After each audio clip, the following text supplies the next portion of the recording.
রেলগাড়ির কামরায় হঠাৎ দেখা, ভাবিনি সম্ভব হবে কোনোদিন। আগলে ওকে বারবার দেখেছি লাল রঙের শাড়িতে, ডালিম ফুলের মতো রাঙা। আজ পড়েছে কালো রেশমের কাপড়, আঁচল তুলেছে মাথায়।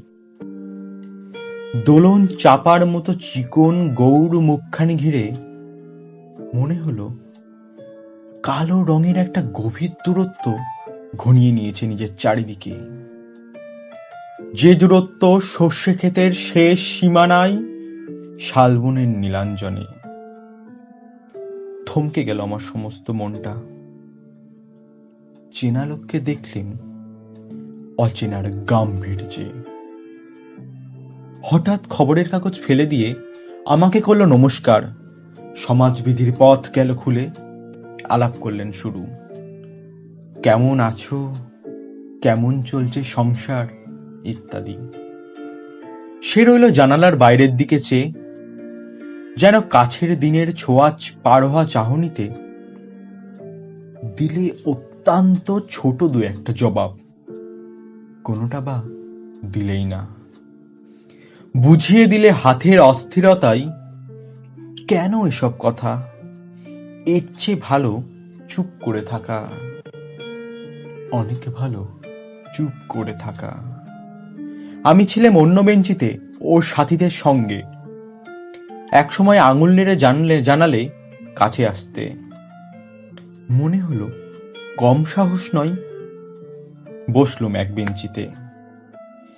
গাড়ির আওয়াজের আড়ালে বললে মৃদুস্বরে, কিছু মনে করো না। সময় কোথা সময় নষ্ট করবার? আমাকে নামতে হবে পরের স্টেশনেই। দৌড়ে যাবে তুমি, দেখা হবে না আর কোনোদিনই। তাই যে প্রশ্নটার জবাব এতকাল থেমে আছে, শুনবো তোমার মুখে।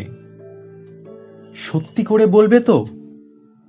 আমি বললাম, বলবো। বাইরের আকাশের দিকে তাকিয়েই শুধুলো, আমাদের গেছে যে দিন একেবারেই কি গেছে? কিছুই কি নেই বাকি?